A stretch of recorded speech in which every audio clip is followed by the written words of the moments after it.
भारतीय नौसेना भारतीय सेना का एक सामुद्रिक अंग है जो कि 400 सालों की अपने गौरवशाली इतिहास के साथ न केवल भारतीय सामुद्रिक सीमाओं बल्कि भारतीय सभ्यता और संस्कृति की भी रक्षक रही है।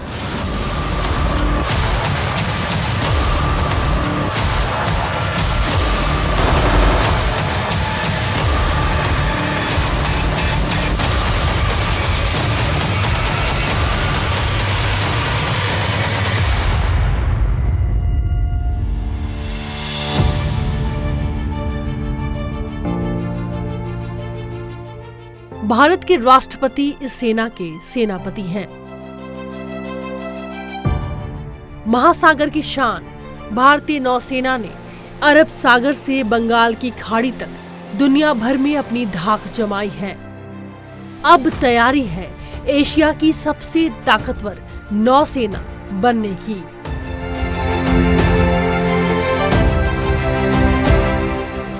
भारत की नजर सिर्फ चीन और पाकिस्तान से सुरक्षा पर नहीं है, बल्कि हमारी इंडियन नेवी लगातार अरब सागर और बंगाल की खाड़ी में अपने फ्यूचर प्लानिंग को विस्तार दे रही है। मिलन 2024 के जरिए जो सफर 4 देशों से शुरू हुआ था, वो 51 से भी अधिक देशों तक पहुंच गया। बड़े बड़े देश ने न सिर्फ मिलन 2024 में भाग लिया, बल्कि एक साथ एक मंच पर आए और भारत के जरिए इतने बड़े युद्धाभ्यास की ताकत पूरी दुनिया ने देखी।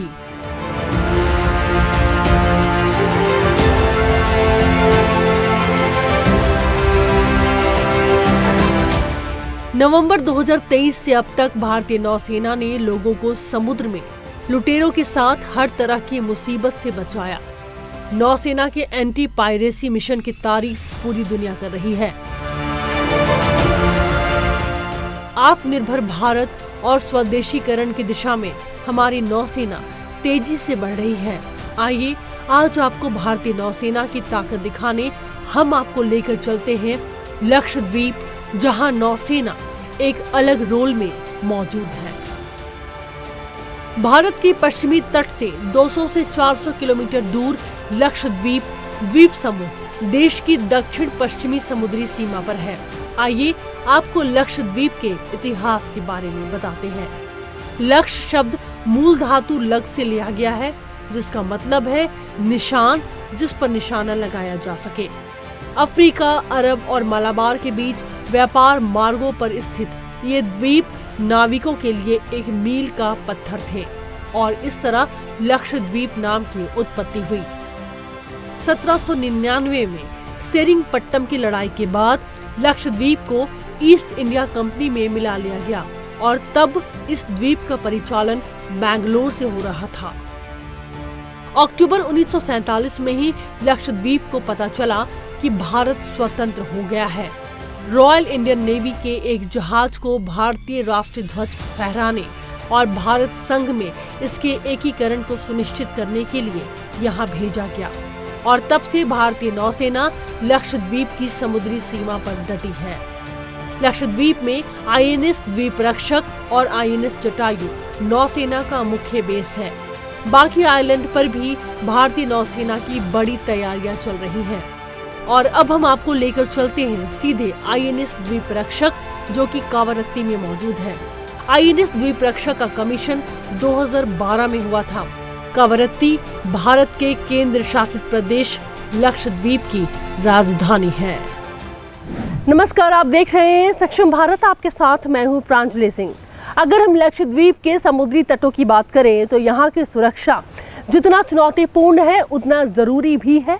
भारतीय नौसेना ने इन तमाम इलाकों को अपनी निगरानी में रखा है, जिसके लिए 2 आइलैंड में अपने हेडक्वार्टर भी बना करके उन्होंने रखा है और जिसके जरिए पूरे लक्षद्वीप पर उनकी नजर है। एक तो मिनिकॉय में और दूसरा कावरत्ती में। कावरत्ती में आईएनएस द्वीपरक्षक मौजूद है, जहां आज इस वक्त हम आपको लेकर के आए हैं। आइए आपको लेकर के चलते हैं यहाँ और दिखाते हैं आपको कि क्या है भारतीय नौसेना की रणनीति और कैसे 2 हेडक्वार्टर के जरिए भारतीय नौसेना पूरे लक्षद्वीप पर अपनी नजर बनाकर रखे हुए है।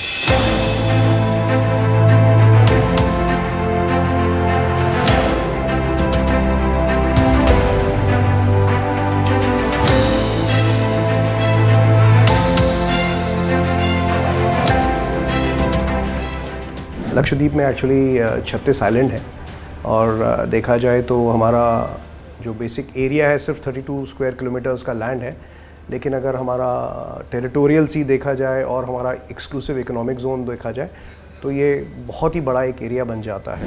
स्पेशली उसके बाद इसकी ये इम्पोर्टेंस ये भी है कि ये एक ऐसी जगह पे लोकेटेड है जहाँ पे बहुत सारे शिपिंग रूट्स जाते हैं। यहाँ से एक्चुअली 3 मेन शिपिंग रूट्स जाते हैं, उसी की वजह से यहाँ का एक स्ट्रैटेजिक इम्पोर्टेंस बनता है।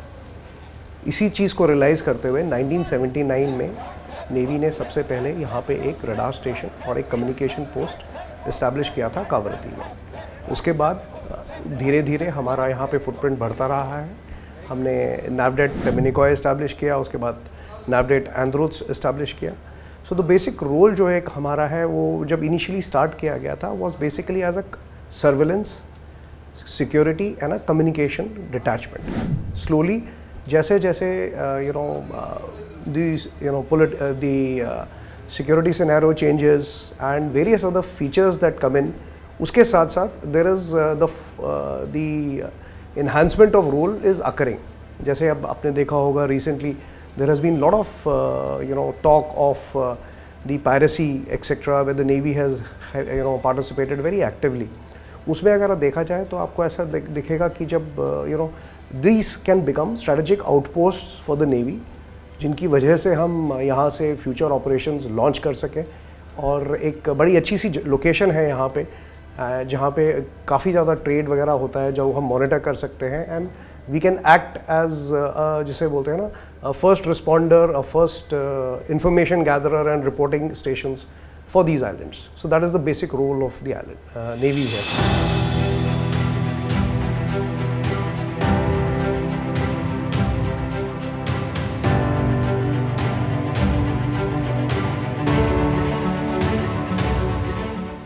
कावरती एक बहुत ही सेंट्रली लोकेटेड आइलैंड है in this particular archipelago and it is also the capital of the Lakshadweep islands.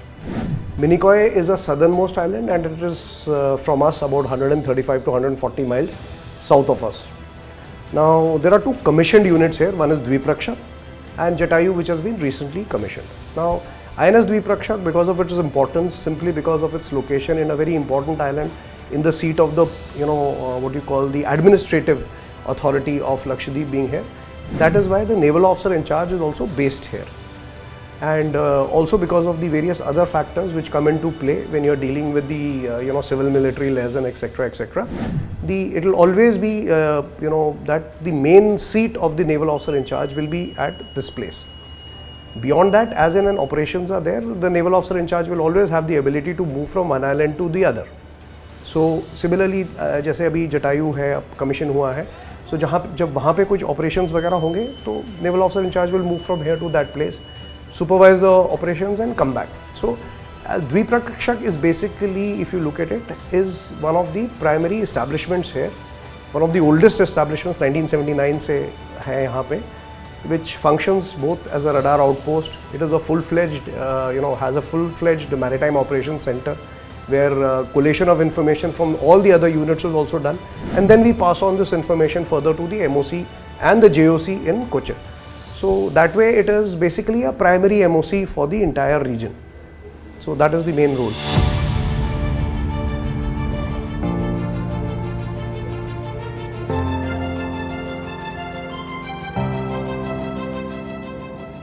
अगर बात किया जाए तो समुद्री इलाके को कवर करना अपने आप में एक चुनौती तो है, लेकिन सोचिए ये बहुत ज़रूरी है, इसलिए नौसेना को इस बात का पूरा ध्यान रखना पड़ता है। अगर मैं इस FIC बोट की बात करूं तो आप ऐसे अंदाज़ा लगाइए कि 1 घंटे में तकरीबन 80 से 90 किलोमीटर की दूरी ये तय कर सकता है, यानी कि बहुत आसानी से बहुत कम समय में जो स्ट्रेस एरिया है वहाँ पर पहुँचना भारतीय नौसेना के लिए इस एरिया में आसान होता है। अभी हम आपको लेकर के जाएंगे इस FIC बोट के ज़रिए, और हालांकि ये कोई इमरजेंसी कॉल नहीं है, हम आपको एक डेमो दिखाने जा रहे हैं और टीवी पर देखना और उसके बारे में बताना निश्चित तौर से वो रोमांच से भरा सफ़र होगा। तो आइए आप भी इस सफ़र के लिए तैयार हो जाइए और हम चलते हैं और देखते हैं कि कैसे इस पूरी एक्टिविटी को कवर किया जाता है।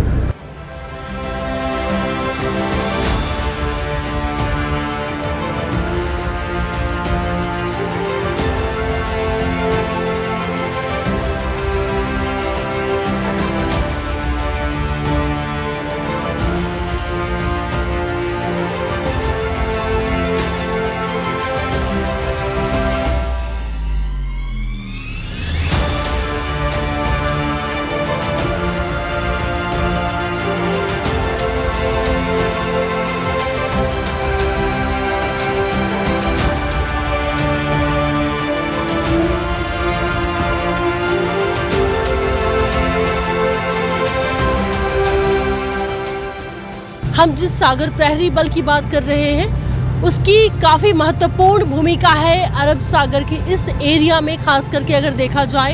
हमने अभी थोड़ी देर पहले आपको एक रूटीन पेट्रोलिंग दिखाई थी और ऐसे कई मुद्दे हैं, कई सवाल हैं जिस पर बातचीत करने के लिए हमारे साथ में इस वक्त सागर प्रहरी बल के ऑफिसर इंचार्ज मौजूद हैं। सर, मेरा पहला सवाल, मैं सागर प्रहरी बल के बारे में आपसे समझूं, लेकिन उससे पहले जो हमने एक रूटीन पेट्रोलिंग दिखाई है, ये किस सिचुएशन में होता है सर, और क्या अक्सर भारतीय नौसेना इस एरिया में पेट्रोलिंग करती है? रूटीन पेट्रोलिंग हम हर रोज़ करते हैं और we are protecting the coastal waters of the islands and our main primary role is to provide coastal security for the islands and also to provide any disaster relief or HADR if required.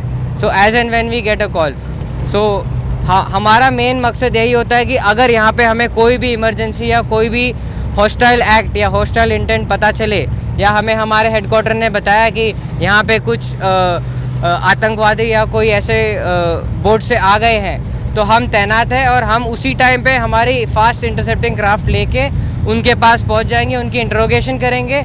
अगर वो किसी तरह के smuggling कर रहे हैं तो हम उनको न्यूट्रलाइज करेंगे। अगर उनके पास कोई वेपन है तो हम हमारे फोर्स प्रोटेक्शन मेजर की मदद से उस खतरे को टाल सकते हैं और उस खतरे को हम न्यूट्रलाइज भी कर सकते हैं। तो इसकी क्षमता हम रखते हैं और हमारा मकसद सागर प्रहरी बल बनाने का यही था इस आइलैंड में, to protect the coastal waters here. Since यहाँ पे चारों तरफ से समुंदर है तो कहीं से भी कभी भी कोई भी आ सकता है, जिसके लिए हमें यहाँ तैनात किया गया है।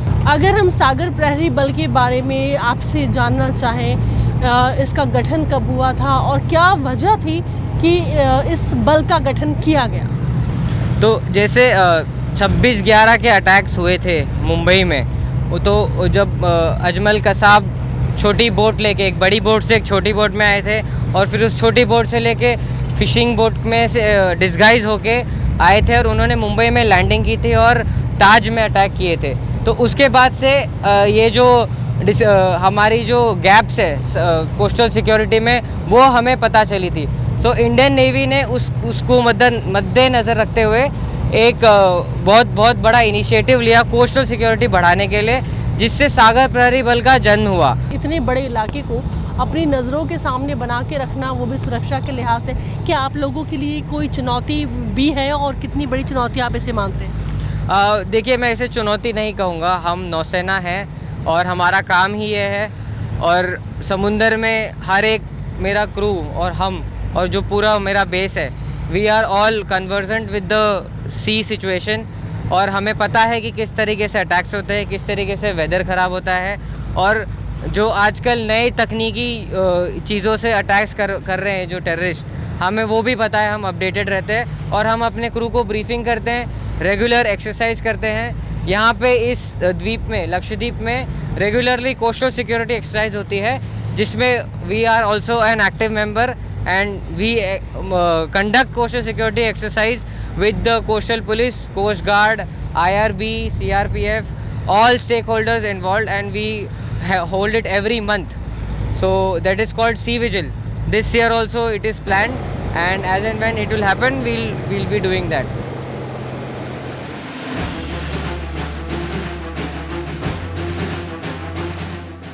INS जटायु लक्षद्वीप का सबसे दक्षिणी द्वीप मिनिकॉय द्वीप पर स्थित है। अदन की खाड़ी से निकलने वाली सबसे व्यस्त शिपिंग लेन में से एक है मिनिकॉय। भारतीय नौसेना लक्षद्वीप द्वीप समूह में अपनी पहुंच का विस्तार लगातार कर रही है, जिसका सबसे बड़ा उदाहरण है हाल ही में बना नौसेना का नया base INS Jatayu. INS Jatayu नौसैनिक बेस को लक्षद्वीप के मिनिकॉय आइलैंड पर बनाने के पीछे नौसेना की बड़ी रणनीतिक योजना मानी जा रही है। यहाँ पर एयर स्ट्रिप की भी प्लानिंग है। जल्द ही हेलीकॉप्टर हैंगर भी यहाँ से शुरू होने वाला है। नौसेना यहाँ पर अपना रडार स्टेशन भी बनाने की तैयारी कर रही है। INS जटायु भारतीय नौसेना के संकल्प में एक महत्वपूर्ण मील का पत्थर है। भारत के पास 1980 के दशक से लक्षद्वीप के मिनिकॉय में एक नौसैनिक टुकड़ी है। INS जटायु प्रभावी रूप से लक्षद्वीप में देश का दूसरा नौसैनिक अड्डा बन चुका है, जो कि समुद्री सीमा में सुरक्षा के लिहाज से भारत के लिए काफी अहम है। बहुत पहले से प्रेजेंस था और रहे इन दीज आइलैंड्स। तो ये आइलैंड्स में प्रेजेंस होने से हमारा जो रीच है वो थोड़ा और बाहर की तरफ हो जाता है, और हमारे ये सब स्ट्रैटेजिक आइलैंड्स हैं, तो यहाँ हमारा प्रेजेंस होना काफ़ी इम्पॉर्टेंट है। तो ये मिनिकॉय आइलैंड में तो हमारा पहले से प्रेजेंस था, लेकिन अभी हम उसको थोड़ा और स्ट्रेंथन किया बाय कमीशनिंग दिस यूनिट। और मैं ये भी आपको बोलना चाहता हूँ कि उस यूनिट को हमने नेम किया एज INS जटायु। तो आपको पता होगा कि Jatayu was first responder in Ramayana. Jatayu was the first to respond when Sita ji was being abducted, and Jatayu was also the one who provided situational awareness to Lord Ram कि क्या क्या हुआ है, ये मैसेज भी उन्होंने दिया है। तो हम एक्सपेक्ट करते हैं कि by having a unit like INS Jatayu there, that unit will provide information. It will be a first responder when there is a crisis. It will also give us good situational awareness. तो वहाँ हम लोग capability develop कर रहे हैं, radars, unmanned underwater sensors. We will have other assets like missiles also deployed there. INS Jatayu एक island में located है, मिनिकॉय, जो बहुत ही स्ट्रैटेजिकली लोकेटेड है। Basically it is the location of Minicoy which makes it extremely important. अगर आप पुराने ट्रेड रूट्स देखे जाएं तो एक 8 डिग्री चैनल है जो उसके साउथ से जाता है, और 9 डिग्री चैनल है उसके नॉर्थ से जाता है। It is basically because of the strategic location of Minicoy that it becomes very important. Whilst the working of both Minicoy, Dweeprakshak and ND Androth will remain very similar in function. It is basically every location gives our unit its own unique importance. So whilst the importance of Dweeprakshak is the fact that it is located in the seat of administrative control, and it will act as a liaison for the civil military liaison. It will create opportunities and all the dual use infrastructure planning, etc., that happens from here. Jatayu is basically strategically located, so it is the location of that unit which gives it tremendous which you call importance.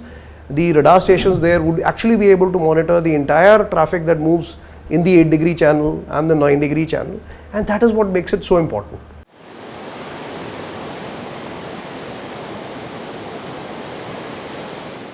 जब हमारा देश आज़ाद हुआ था तो कैसे नौसेना लक्षद्वीप में आई थी, कैसे उनको भेजा गया था, इसके पीछे भी बड़ी इंटरेस्टिंग स्टोरी है। मद्रास प्रेसिडेंसी की अगर हम बात करें तो ये पूरा जो द्वीप है ये उनके अंडर था, लेकिन धीरे धीरे भारतीय नौसेना ने न सिर्फ अपने आप को लक्षद्वीप में स्टैब्लिश किया बल्कि मजबूत किया, अपनी ताकत को बढ़ाया, और यही वजह है कि आज पूरे लक्षद्वीप की निगरानी भारतीय नौसेना के पास है। और न ही लक्षद्वीप, अरब सागर के आसपास कहीं भी कोई भी खतरा अगर मंडरा रहा है तो उसे एक बार सोचना होगा, क्योंकि यहाँ पर फुल फेज में नौसेना तैनात है। The role of the Navy always, and in all places, not only for the Navy, even for defense, if you look at it, we have always had a very positive interaction with the society here. Whether it is participating with them in their functions, whether it is celebrating certain functions, having our bada khanas and they being invited, then treating the fishermen as a community specifically, which they act as an eyes and ears. We have regular intelligence sharing meetings where their reps come and they guide us that sir ye dekha tha, ye input hai, and a lot of times even on the phone inputs come. So the interaction with the community is extremely positive. Not only that, even from the environmental point of view, if you look at it, lot of activities are conducted by us. For example, the beach cleaning, environmental activities like that, yoga, International Yoga Day, so all these things when we conduct, a lot of times there's a lot of participation from them. Also, it has been some time, but we have had a few runs we also had organized something like a 10-kilometer run here. And so all those kind of, gives us very positive interaction. But mainly the focus is basically with, in the coastal security specifically, is treating our brethren who are the fishermen, etc., as the eyes and ears. They really gain a lot of information which they at sea, which they can tell us, including कोई एक नई ship उनको दिखती है, कुछ नया boat दिखता है, which is possibly not from the region. They are the first people to see it and recognize it and tell us. So that is why that coordination is very important, and we give it. Also, wherever the Navy grows in footprints, etc., we always create, employment opportunities. Even now, you can see some work is going on. So whenever some work is going on, whether it is infrastructure development, or when, we are looking at certain setting up of some other infrastructure, or certain, when the number of people increase, certain amount of, job outsourcing happens. So that is looked after, and, we then participate as a driver of economic change in a particular region. So that is how I think Navy has always been a participant in the administration towards the benefit of the peoples. वहाँ तो हम लोग वैसे ही diploid हैं, regularly हमारे ships हैं. I was telling of the mission based deployments. तो north Arabian सी में है, गल्फ ऑफ एडन में है, एक कंटिन्यूस प्रेजेंस है. 2008 से लेके हमारा एक जहाज 24/7 वहाँ रहता है to help our merchant ships and to ensure that जो ट्रेड है वो comes uninterrupted. As of today, on a daily basis, we are escorting minimum 2 to 3 ships which are carrying काफ़ी important cargo for Bharat, like fertilizers, crude oil, there's petroleum products and so on. So in last about 120 days, कम से कम $2.5 billion worth of cargo has been escorted भारतीय नौसेना. And we have been providing confidence to the Indian merchantmen. जो हमारे जो sailors हैं merchant ships पे जो काम करते हैं उनको हम कॉन्फिडेंस देते हैं कि हम लोग इधर हैं आपका मदद के लिए. See, for us, surveillance is a major issue because that, as you correctly said, because you have a large area, you require assets which have a swath which they can cover this area. And the Navy has a plan, and we are building our infrastructure. Beyond that, if you notice, the entire area of the ocean, regularly there are, in coordination with Coast Guard, ships which are deployed for 24/7 patrol here. Coast Guard ships are here continuously. We have our own naval ships which are deployed here as required basis and on exercises. They come and they do the patrolling. Also regularly, because the best part about having an air asset is that they can cover a large area and for a very for large area quickly, and also thus generate something called the non-patrol period. That means for a period of time, if you search the area quickly, the slow moving surface contacts will not be able to come that quickly. So we have regular the iron doniers and other surveillance aircrafts carrying out area searches in this. So that really helps in keeping the area in, the contacts in the area sort of sanitized, that continuously they are being checked. So there is a plan, and as a sequence, in a step-by-step manner, we are building our infrastructure in a manner that we will be able to do a much, I would say, a much improved job of maintaining the surveillance bubble.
संसद TV के और भी programmes देखने के लिए subscribe करें हमारा YouTube channel और हाँ, इन्हें लाइक और शेयर करना ना भूलें।